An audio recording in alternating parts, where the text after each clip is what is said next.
Hello, स्वागत है आपका। मैं अमरीश आपका स्वागत करता हूं अपने YouTube चैनल पर। तो आज हम स्टार्ट कर रहे हैं जो समुच्चय चल रहे थे आपके समुच्चय की श्रृंखला में जो प्रश्नावली 1.2 आज स्टार्ट हो रही है। तो देखें 1.2 में क्या है, जैसे कि ये कह रहा है कि सबसे पहले क्या है कि जो रिक्त समुच्चय हैं उसके उदाहरण दिए हुए हैं और उन्हें आप क्या करना है, आपको समझाइए। तो रिक्त समुच्चय, सबसे पहली बात करें रिक्त समुच्चय क्या होता है, यहां पे इसे समझें।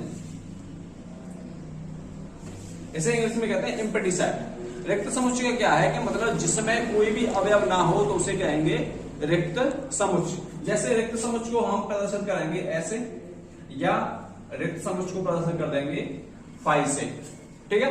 इसलिए इसे कहते हैं महिला कोष्टक, उसे कहते हैं फाई। मतलब महिला कोष्टक के अंदर आपको कोई भी अवयव नहीं रखना है तो वो कैसा कहलाएगा, रिक्त समुच्चय कहलाएगा। यानी आप यहाँ पे क्या रख सकते हैं, फाई रख सकते हैं।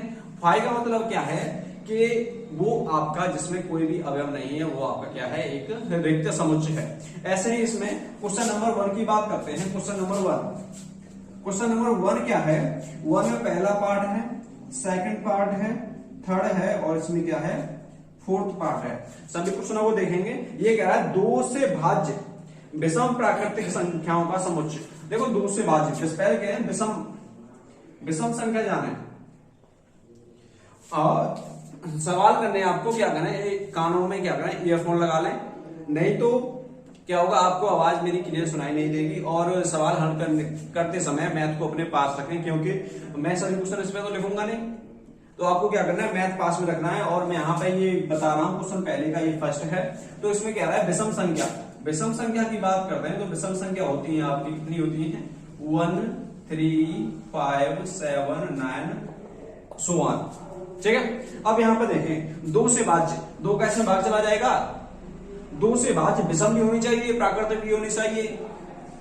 मैथ वाला हो गया पागल, 2 से भाग कैसे चला जाएगा, विषम में नहीं जाएगा। तो यहां पे 2 से भाग नहीं जाएगा, यानी 2 से भाग नहीं जा सकता,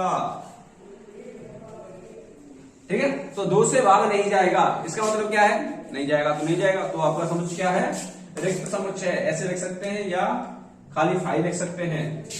समझ में आया, ये नहीं आया। ऐसे 1 के सेकंड की बात करें तो 1 के सेकंड बात है सम अभाज्य संख्याओं का समुच्चय। सम अभाज्य संख्याएं। अब यहां पे देखें अभाज्य संख्या क्या होती है, इसे समझें। अभाज्य कहते हैं यानी जिसमें स्वयं का भाग जाए और 1 का भाग जाए, ठीक है, उसे कहते हैं अभाज्य। देखिए यहाँ पे अभाज्य होती है 2 होती है, 3 होती है, 5 होती है और यहाँ पे 7 है, 11 है, इस तरह है, ठीक है। अब यहाँ पे क्या कह रहा है कि सम अभाज्य संख्याओं का समुच्चय। सम अभाज्य संख्या में क्या आती है आपकी, 2 आ जाती है। 2 आपकी सम भी आ जाती है, 2 आपकी कैसी है, अभाज्य भी आ जाती है। इस तरह इसमें कितने समुच्चय मिले हमें, इसमें 2 मिला। यानी ये तुम्हारा क्या है, जो रिक्त समुच्चय है नहीं है, ठीक है। क्या ये रिक्त समुच्चय बिल्कुल भी नहीं है। अब देखें एक और क्वेश्चन है, ये कह रहा है, पहले का थर्ड देखें, ये बहुत ही जरूरी क्वेश्चन है, बहुत ही अच्छा क्वेश्चन है। और ये कह रहा है कि ऐसी संख्या ज्ञात करनी है जिसमें क्या है, उसकी वैल्यू 5 से छोटी हो और 7 से बड़ी हो। जैसे यहां पे क्या है, x की वैल्यू 5 से छोटी है और x की वैल्यू 7 से बड़ी है। ये ऐसी संख्या बतानी है। ये क्वेश्चन है आपका पहले का तीसरा, ठीक है। तो तीसरा क्वेश्चन में क्या है कि ऐसी संख्या बताएं जो 5 से छोटी है, ठीक है। 5 से छोटी कौन सी होती है, 5 से छोटी आपके नेगेटिव में भी चले जा सकते हैं, वो भी 5 से छोटी है। 1 है, 2 है, 3 है, 4 है, ये क्या है, छोटी है लेकिन 7 से बड़ी। ऐसी तो कोई संख्या नहीं है। मतलब इन दोनों के बीच में ऐसी संख्या पूछा है जो 5 से छोटी हो और 7 से बड़ी हो, तो क्या होगा, कोई संख्या नहीं है। यानी कोई संख्या नहीं है तो यानी क्या लिख सकते हैं, फाई लिख सकते हैं। फाई यानी क्या, ये रिक्त समुच्चय। समझ में आ गया। अब करते हैं नेक्स्ट क्वेश्चन की ओर रुख, ठीक है। तो रुख करते हैं क्वेश्चन नंबर 2 की तरफ। तो दूसरा क्वेश्चन जो है वो देखें, ये है क्वेश्चन नंबर 2। सावधानी से समझें, कॉपी पेंसिल हाथ में लें। यहां पे क्वेश्चन नंबर 2 की बात करें तो वो क्वेश्चन नंबर 2 आ जाता है आपका परिमित, और ये क्या है अपरिमित। परिमित किसे कहते हैं? परिमित का मतलब होता है जिसे हम गिन सकते हैं, समझ पा रहे हैं? जिसे हम गिन सकते हैं। अब एक बात बता कि यहां पे क्या है कि परिमित की बात करें जिसे हम गिन सकते हैं, और अपरिमित की बात करें जिसे हम नहीं गिन सकते। अब यहां पे समझें कि परिमित का मतलब है इसे कर सकते हैं काउंट, और इसे कर सकते हैं नॉट काउंट। समझ पा रहे हैं? जो परिमित होगा उसे गिन सकते हैं, और अपरिमित होगा उसे नहीं गिन सकते। तो प्रॉब्लम सॉल्व कैसे? क्वेश्चन की तरफ रुक करें। अब यहां पे देखिए ये क्वेश्चन है 1 2 3 dot dot dot dot so on. So on का मतलब आगे भैया जाते जाएं जाते जाएं जाते जाएं, मतलब कोई अंत ही नहीं है, जाते जा रहे हैं, कोई अंत ही नहीं है, जाते जा रहे हैं। तो क्या है भैया, कोई अंत नहीं है, तो ये कैसा हो जाएगा अपरिमित। अपरिमित, ठीक है। क्वेश्चन नंबर नेक्स्ट की बात करें। क्वेश्चन नंबर नेक्स्ट है, इसी में 1 2 3 4 डॉट डॉट डॉट डॉट 99, 100, यानी 1 से 100 तक इसमें अंक आ रहे हैं। तो 1 से 100 तक तो ऐसा लगता है कि आप उन्हें गिन सकते हैं, इतने तो आप इंटेलिजेंट हैं कि उन्हें गिन सकते हैं। अगर नहीं गिन सकते तो आप कुछ ज्यादा इंटेलिजेंट हैं। अब यहां पर देखिए इसमें क्या है, ये आपका कैसा आ रहा है, इन्हें गिन सकते हैं, तो यानी ये क्या है परिमित। बस उसमें ये बताना है कि ये परिमित है या अपरिमित है, उसे एक्सप्लेन नहीं करना है आपको। अब ऐसे ही यहां पे नेक्स्ट क्वेश्चन की ओर रुख करें। 100 से बड़े धन पूर्णांकों का समुच्चय। 100 से बड़े धन पूर्णांक, 100 से बड़े धन और होनी चाहिए पूर्णांक संख्या। पूर्णांक का मतलब क्या होता है, जैसे पूर्णांक का मतलब समझ रहे क्या होता है, उसमें माइनस वाली भी संख्या ले लीजिए, पॉजिटिव वाली भी संख्या ले लीजिए, और इसमें जीरो भी शामिल कर लीजिए। तो ये कौन सी हो गया, आपके पूर्णांक हो गया। अब यहां पर समझे पूर्णांक का मतलब 100 ले लिया, 100 से बड़े 101 102 103 डॉट डॉट डॉट, जहां तक भी लेना चाहे आप वहां तक ले सकते हैं। मतलब कितना, 1,36,000 करोड़, उससे भी ज्यादा संख्या और हो सकती है, ठीक है ना।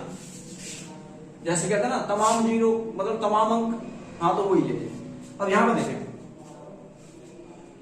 तो ये कैसा आएगा, अपरिमित, समझ गए। और 99 से छोटे अभाज्य पूर्णांक स्वयं कराएं। बहुत गर्मी है भाई, बहुत गर्मी। तो देखें अब क्वेश्चन नंबर 3 और क्वेश्चन नंबर 4 की ओर रुख कर रहे हैं, ठीक है। क्वेश्चन नंबर 3 में देखें ये क्या कह रहा है कि इसमें परिमित और क्या पूछ रहा है, अपरिमित पूछ रहा है, ठीक है। परिमित तो हम बता चुके हैं, परिमित क्या होता है जिसे हम गिन सकते हैं, और अपरिमित क्या होता है जिसे हम नहीं गिन सकते। तो यहां पर देखें एक्स अक्ष के समांतर रेखाओं का समुच्चय। जैसे मान लें एक्स अक्ष के समांतर रेखाएं, यहां पर देखें ये हम पहले को यहां पर सॉल्व करें। ये क्या तुम्हारी एक्स अक्ष, यानी जो क्षैतिज रेखा होती है वो क्या कहलाती है, एक्स अक्ष कहलाती है। और ये क्या तुम्हारी वाई अक्ष, और ये क्या है एक्स अक्ष। इसके समांतर बहुत सारी रेखा खींचे, खींचते रहे खींचते रहे खींचते रहे, जितनी मर्जी होती रेखा खींच रहे, नहीं गिन सकते, ठीक है। तो ये क्या है, अपरिमित। समझ में आ गया, ये क्या है अपरिमित। ऐसे ही अंग्रेजी वर्णमाला के अक्षरों का समुच्चय। अंग्रेजी वर्णमाला में पता है कितने होते हैं, होते हैं उसमें 26, ठीक है ना। कितने होते हैं उसमें, 26 होते हैं। ना पता हो तो नोट कर लेना। अब देखिए ये कितने होते हैं, 26 है, तो ये तो गिनती होगी भाई।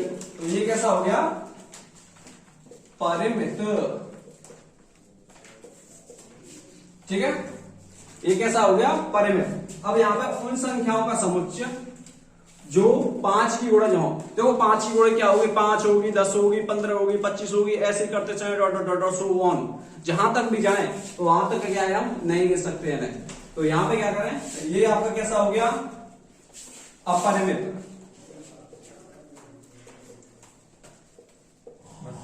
अपरिमित, ठीक है।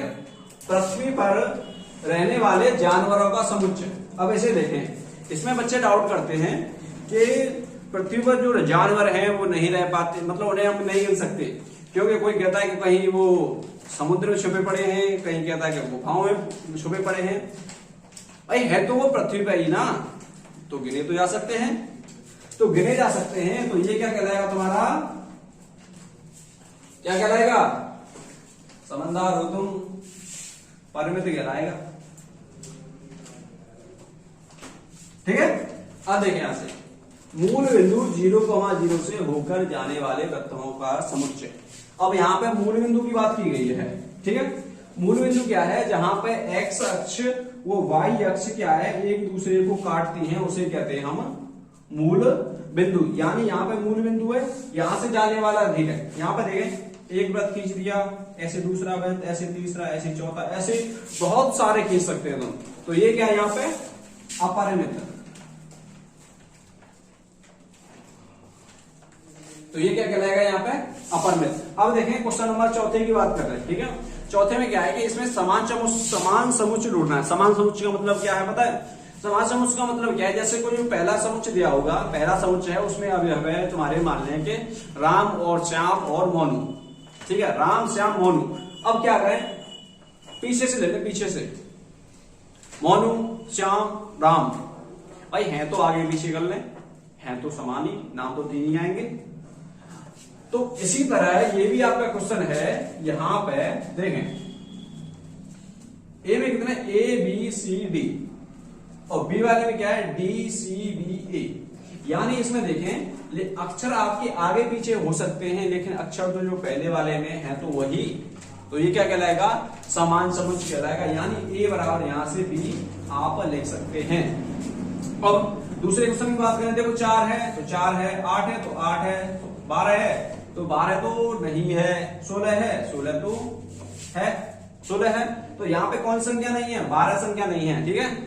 तो ये क्या कहलाएगा, A not is equal to B, यानी ए क्या है, उसके क्या है, समान नहीं है, ठीक है। पढ़ाई अच्छी लगी तो चैनल को सब्सक्राइब करें या ना करें तो हमारी मर्जी है, जो भी करना चाहें वो कर देना।